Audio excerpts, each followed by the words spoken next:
Hello YouTube. Today I have a game of Call of NoobTubers Modern Kill Streaks, and I'm playing on get 7 kills, then let my kill streaks do the work for me.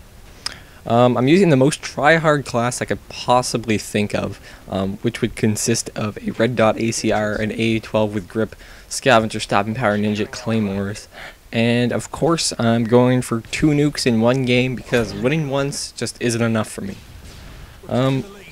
My main strategy on Afghan is to hide behind some rocks, wreck some noobs with my ACR, and then let my kill streaks get me 20, 40 million, as many kills as I need. And that's basically how Afghan works. It's open, has like 3 places to go inside to get away from air support, and you know, you can just wreck kids hard with your chopper gunners and other things that fly around and kill several people or whatever. And I'll admit it, I enjoy getting 20 or more kills in an AC-130 or a chopper gunner. It's fun, it's enjoyable. Getting a lot of kills is fun, and I'm gonna say it, that's the reason I play domination. Like, I do try to win, but I'm not really here to capture flags. I really don't see a whole lot of fun in capturing flags or just sitting on a flag watching that little bar go up. I'd much rather run around and shoot kids. I like domination for the spawns and for the score limit and whatever, but to get the spawns to work right, you need to capture flags. So if you really want to get a lot of kills in domination, you kind of need to play the objective. As you'll see here in a moment, I move up and I do cap B, so I am kind of like being mindful of flags and winning. But when I'm going for nukes, don't really need to do that, but sometimes I will anyways, just so I can get the spawns working out right for me. So basically, I'd like to talk about rage quitting today, because by the title of this video you can probably tell what happens to me. Maybe, kind of, I don't know. But rage quitting is kind of a big issue in this game. A lot of people do rage quit, and I'll say it that I rage quit a lot. This is kind of like me confessing to things. Yeah, I do rage quit a lot, but I think a lot of that is because I do make these videos and these commentaries, and I seem to have this like this, I don't know, self-imposed law that I must get a 10 kill death ratio and over 30 kills in under like 7 or 8 minutes for a game to be good, and of course I have to win and I have to move lots, and I get really stressed out trying to do this sometimes, because if I die within the first, say, 30 seconds, minute, 2 minutes of the game, and I only have like 5 kills, I'm 5-1, I'm just kind of already stressed. Now I have to make up a 15 kill streak instead of a 10 kill streak to catch up to that, or, you know, if I die again and now I'm like, say, 6-2, then it's even harder, and I just get stressed and don't want to play, so I start over, leave a game, start over, try and find a new one where I can do good, and yeah. Anyways, so I got my death from above going down here, and Afghan's retarded, and it'll spawn you out in the open continuously so that I can just wreck you with my AC-130, and I'm sure they enjoy that, you know, happening to them, but what can you do? That's the reason I like playing Afghan and throw a nuke on basically every time I get this map.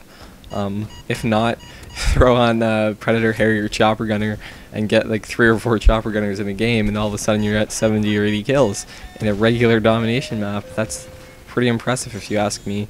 And this thing has hacks, and even if you try and shoot it down, you can't kill it.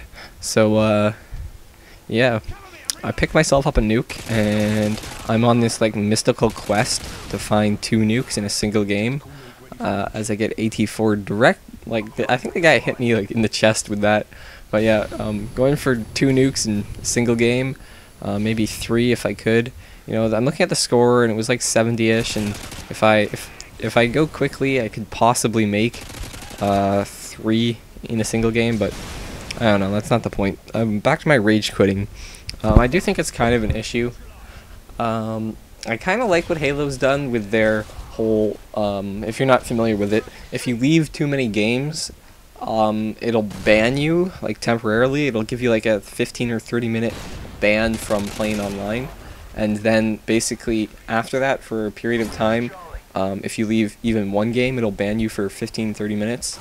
And I think this is kind of cool, because a lot of games I get put into are because people rage quit, and I'll join, and the enemy will have all these kill streaks, and I don't really mind when the enemies get kill streaks, like, from killing me, because that just usually doesn't happen. Usually I don't let people get kill streaks, and if I do, I could, you know, shoot them down or hide with cold-blooded or whatever. But yeah, so I don't like having to clean up other people's messes. You know, I don't want to join a game where there's 2 Harriers, a Pavlo, and an AC-130, and I can't move, and you know we have no flags. That's just not fun. So I think that, you know, maybe they should not put players into games that have already started, but give them the option if they want to. Like, maybe tell them this game with this score, and there's, you know, they have this kill streaks out, and this is the score, and you know, these, like, show you maybe the scoreboard of the team that you'd be joining. You know, everyone on your team's 3-20, and everyone else on the other team is like 40-2. Maybe you don't want to join that game or whatever. And the people who died lots and got themselves into that situation, lost all 3 flags, got themselves dominated. You know, they should have to deal with that, not you. And it should really block them from quitting games, because, you know, that way people, you know, if there's something really bad and there's people who are being really cheap, you can quit, but you won't feel the urge to quit so often, because in this, win-loss ratio means nothing, because it throws you in games where, like, the score is, you know, 199 or whatever, and it's just stupid. You join and you just get a loss instantly, so no one really cares. But you know, if they made it a reason not to quit, I think that'd help. So here I'm picking up a second Harrier, trying to get a second nuke, and host quits. I'm 381, which is pretty cool, But yeah, so going through this host migration, which I sped up, it actually took like 2 minutes or something. So you can see it's kind of going pretty quick here. And I'm like, yes, finally, it's actually connecting to the host. Get my nuke for sure. You know, the Harrier's fresh, got 2 kills. I joined, I thought I was dead because I'm spectating, and I got kicked out. So I feel kind of like cheated out of my double nuke, because I've been trying this for a while and I've come pretty close, and I just felt like I was certain that I'd have a double nuke that game. Like, I thought there was no way I could possibly lose. AC-130, they have no stingers. My Harrier was going to get me like 10 kills alone, and I'd be able to get like, you know, 20 kills with that AC-130, and I'd have 2 nukes. But no, I don't even get a call on 1 nuke. Kind of depressing. Maybe the Infinity Ward could just make the host migration system actually work instead of failing 90% of the time. But I don't really want to end on a low note. On a high note, I'll do this again, and I'll keep trying, and once I get 2 or 3 nukes in a game, probably 2, not 3, because I'm not that good, but if I get 2 nukes in a game, then I shall do this thing where I like put it in Sony Vegas and then wait like 2 hours, and then it comes out as this thing I can put on YouTube or whatever, stuff like that. See you guys later, bye.